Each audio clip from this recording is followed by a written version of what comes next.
Welcome to Tech Talks. Today I have the pleasure of, or this morning I have the pleasure of having Femi Kuti, who is one of the co-founders of Kangpe. Kangpe, great name. Well, I did well. Is a medical services that goes beyond the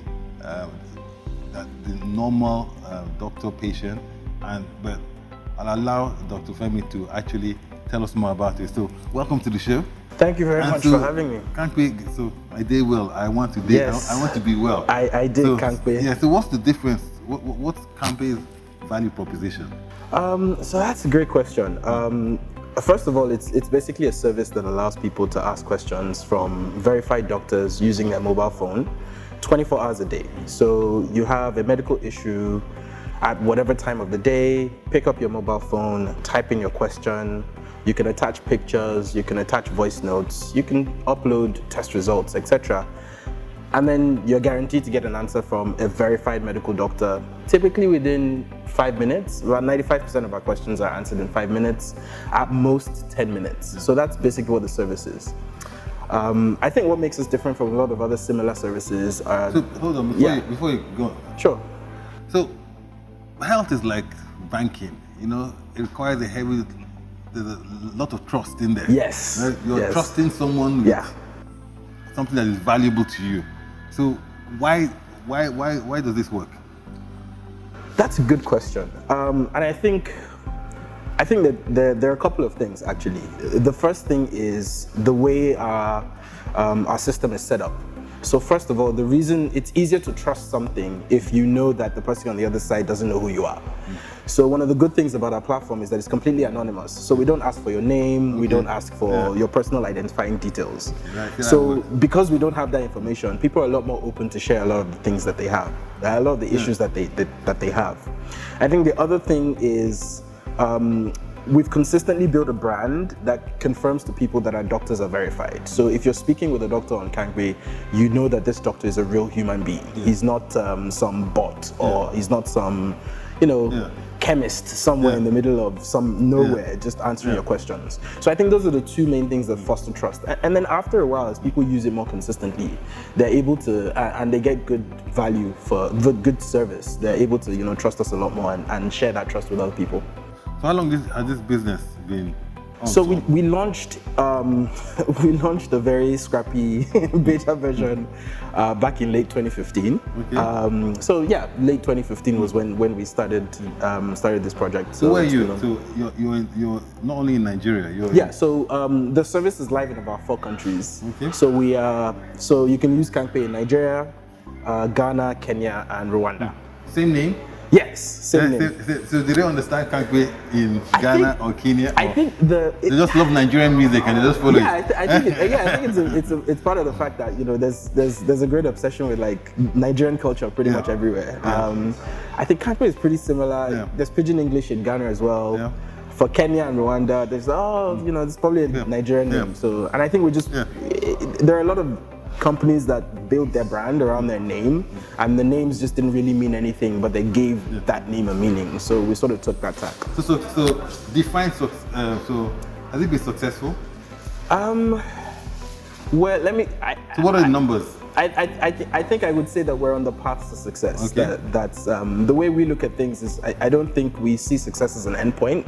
It's just more of like constant improvement in what we do. So right now, in terms of traction, we've done about 150,000 questions, consultations.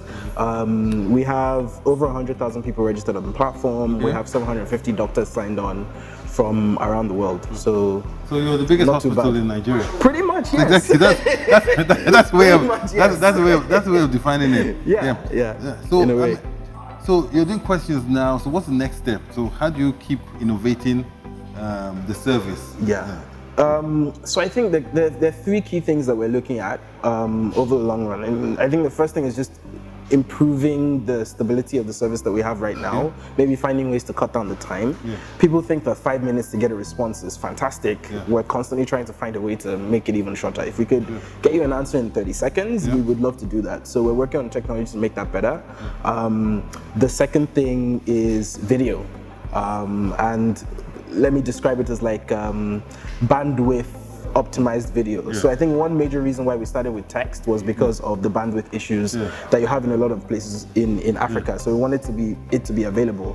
But you know, we're getting a lot more improvement in terms of 4G LTE. Even 3G is getting much better. And then there's a lot of technology around video that's making it, you know, work better on, you know, less optimized systems. So we're looking at that as well, because there's something interesting about a face-to-face conversation. Exactly. Yeah, and I think the final thing that we're also interested in looking at is machine learning using our data around healthcare. So, is it proprietary software, or are you going to, like, for example, when you talk about, you know, SMS, are you integrating things like WhatsApp video, or is it just going to be solely proprietary applications? It's a good question. We're very open to using it on various platforms. I think the main problem that you find with platforms is that a lot of the platforms are also very proprietary. A lot of the popular platforms on this side of the world are very proprietary as well. So for example, it's difficult to integrate with WhatsApp. For example, so WhatsApp, it's a very closed system. It's difficult to integrate there.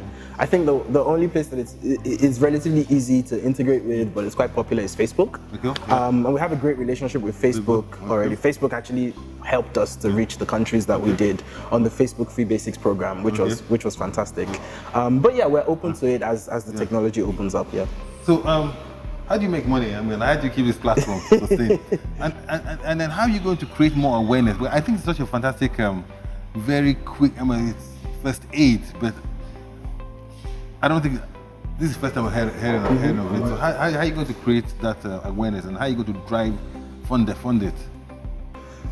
So in terms of how we make money, it's very simple. So we charge people, you know, for receiving answers from doctors. It's a minimal amount, it's not a lot, but because our technology is very efficient, it's enough for us to keep the lights on and for us to stay pretty, you know, sustainable. We're also looking at other ways to sort of use the data that we're getting to sort of find ways to monetize that as well. In terms of how do we get people, I think first of all, we're a startup. So we don't have a massive marketing budget, or we don't have the massive marketing budget a lot of other people have. So we've had to get very innovative with the ways that we market. So I think one thing that we've been very focused on is content. So because of the mass of questions that we have, we're able to produce a significant amount of content that we sort of syndicate with a lot of other blogs. We syndicate it on our own blog, we share it on Twitter.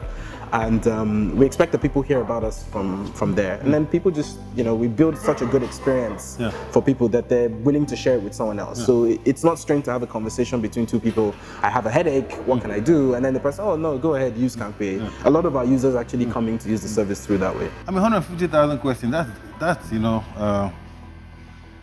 valuable data to like build an artificial intelligence, what type, immediate solutions.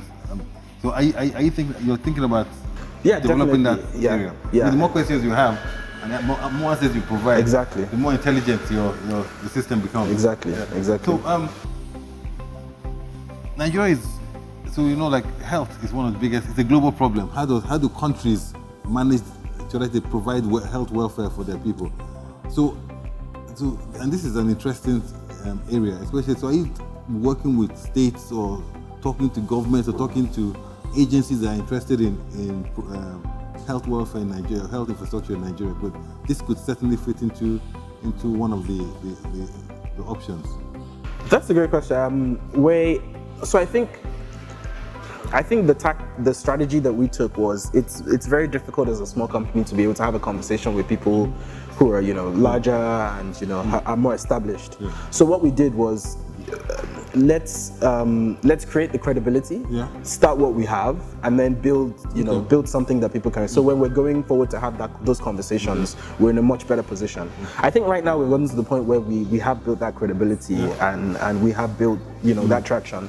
So I think the next phase is, well, but the next phase for us is to begin having conversations with, you know, organizations, NGOs, governments, to see how, you know, they can leverage our technology. So are you doing anything with any private sector companies? Yes, we do have one or two private sector clients. One sector that has found our product very useful has been the health insurance sector. So we have a client in that space as well. So yeah, we're looking at private sector clients as well to work with us. Last question. So 12 months from now, where do you see CanPay? 12 months from now. 12 months from now, we should have our video product out and working and ready for people to use, especially in more highbrow areas like Lagos, where people have much better internet. And I think the second thing for us is also greater spread. So a lot more people using our products. So if that happens through direct contact with the users, or if that's happening through relationships or partnerships with other vendors or other companies, we're looking at both angles. But definitely the two main things would be our video product out and greater spread through partnerships or directly to customers. Excellent, and thank you for coming on the show. Like Diamond Bank, of course. Of course. No, it's a conversation we'll continue offline. Definitely. So thank you for coming on the show. Thank you very much for having me. Thank you for teaching us something new. And I hope the viewers enjoy it. Thank you very much for having me. Great time here. Thanks.